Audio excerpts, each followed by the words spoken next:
Hey, what's up guys? Joker here, and I hope you're all doing well. Today we have got a couple of PC gaming news stories to get through. First up, we're going to be talking about Valve, who have officially announced a new Half-Life game, which we're expecting to probably come out sometime next year, which the rumors are actually saying probably around spring. We'll get into all of that. And also, Star Wars Jedi Fallen Order got its first patch, and also, it was using the latest form of de novo DRM, but it's now been cracked. But first, today's video is brought to you by PowerColor and their Red Devil RX 5700 XT graphics card.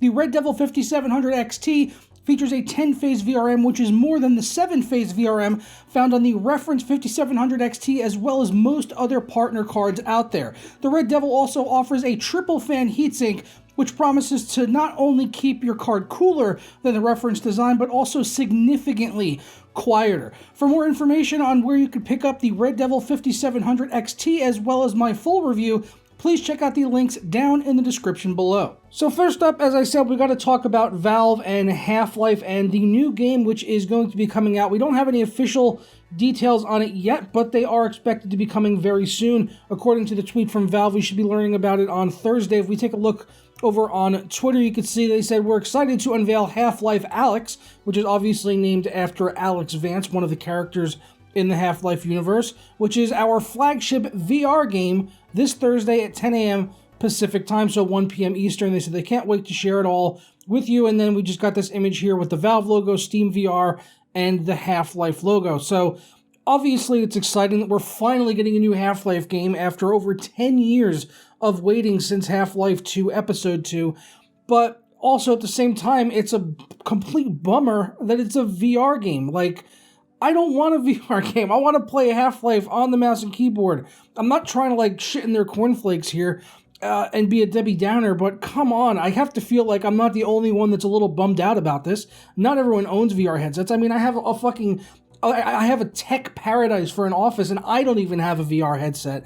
And now to play it, I'm going to have to get one. And I've always told myself that I was waiting for that one killer app or that killer game that made me want to get a VR headset. And I always thought in the back of my mind that if there was a new Half-Life game that required VR, then that would probably be the game that got me to go out and spend close to $1,000 on getting a good VR headset.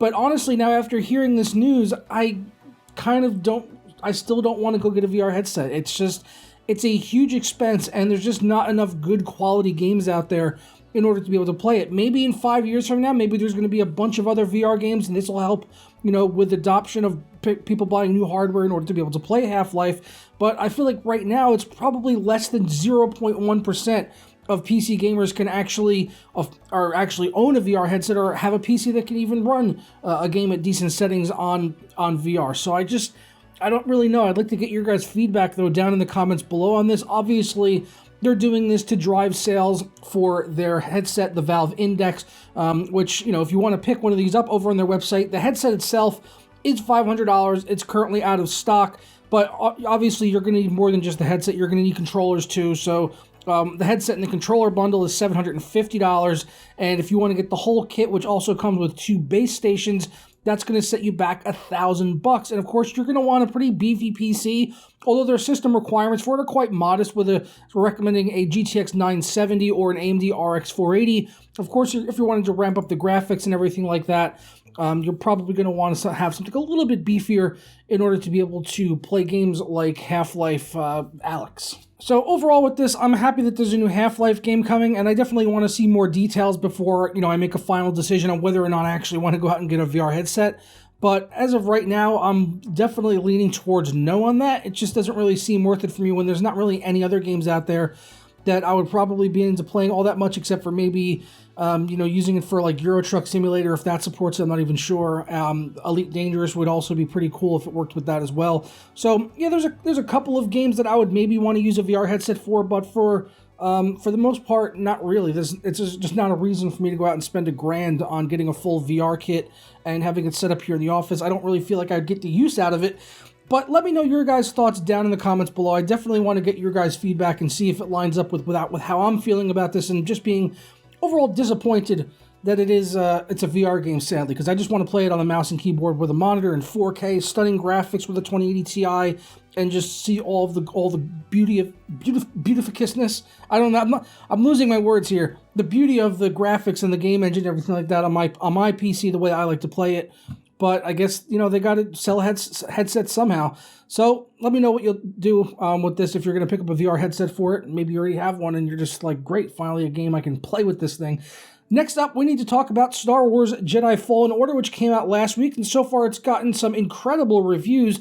Honestly, completely surprised me, and basically, it just shows me evidence of what a good EA game could be when EA doesn't EA it up. You know what I'm saying? You know exactly what I mean. They didn't EA-ify Star Wars Jedi Fallen Order by letting Respawn just go ahead and do their thing, kind of like the way they did with Apex Legends, and they've been hitting home runs out of the park whenever Electronic Arts doesn't try to get their greedy, grubby little fingers involved in the game and slap microtransactions all over it, and the game has been great. So I do want to, talk about this as a news story, that the game was cracked, mostly because of the fact that it was using the latest form of Denuvo DRM, and it was cracked within just 3 days.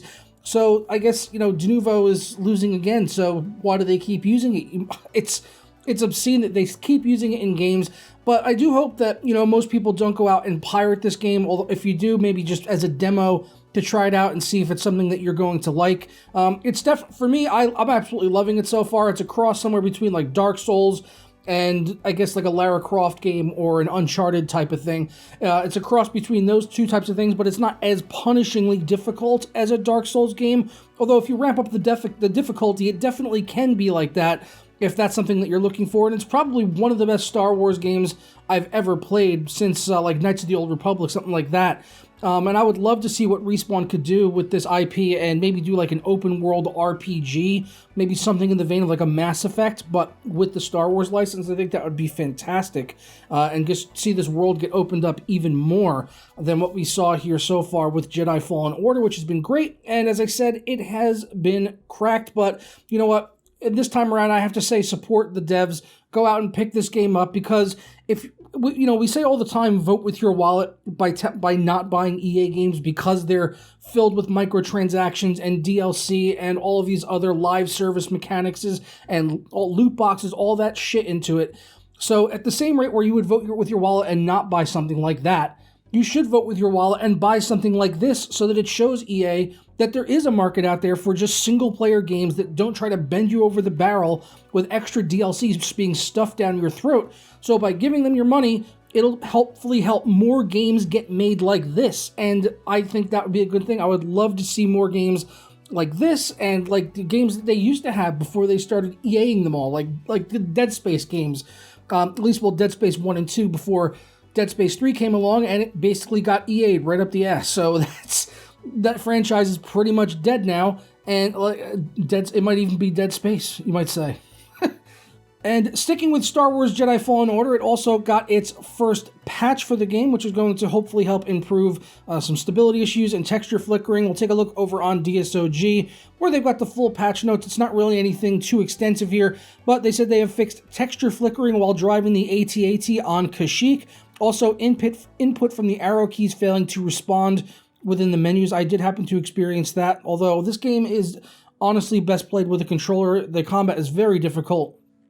Trying to use a mouse and keyboard, some of the key bindings just make it very difficult, like rolling. You would have to double tap Z, so basically you would never be able to roll to the left because you need your index finger or your ring finger for the A key, so how are you going to double tap Z at the same time as pressing A? So it's a bit tough to play on a mouse and keyboard unless you really get in there and remap the bindings. They also improved the dynamic resolution setting, so hopefully if you had issues running the game, you can maybe just lower down the resolution a bit rather than having to tweak any of the graphics options. For me, I was able to play this game perfectly fine. I knocked down post-processing and anti-aliasing to medium, and now I'm playing the game like 90, 100 FPS on my RTX 2080 Ti at 4K, and they also improved the slow loading times, which a lot of people were talking about over on Reddit, although personally I didn't experience this. I'm running the game off of an NVMe, so that could be why. But hopefully if it was another issue besides just hard drive speed, there was a bigger overlying issue, hopefully it got fixed here with this latest patch, which came in at around 550 megabytes. I went ahead and downloaded it earlier today, and so far no issues that I could see with the game. But if you've seen any since the patch has gone live, let us know down in the comments below. But that is all I've got for you guys today. I'm going to go ahead and get on out of here now. I hope you guys enjoy the rest of your day. Please leave me your thoughts, comments, opinions below as always, as I look forward to reading through those. If you enjoyed this video or learned something new, don't forget to leave a thumbs up on it. Subscribe if you're not already, and if you've been here for a while, ring that notification bell. That way you never miss a video as soon as it goes up live here on the channel. And I'll see you all tomorrow for another video.